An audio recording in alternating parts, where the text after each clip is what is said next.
এই শিক্ষক দিবস করা হয় এই রাধাকৃষ্ণ পল্লীর জন্মদিন হিসাবে।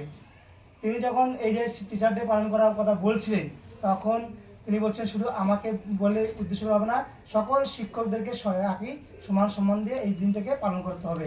তাই 5 সেপ্টেম্বর দিনটা শিক্ষা প্রতিষ্ঠান যেখানে যেখানে আছে সব জায়গায় এটা করানো হয়। ছাত্রছাত্রীরা ইচ্ছা মতন যার মতন একটা প্রতিযোগিতা করে, তারপরে স্যারকে সম্মান জানান।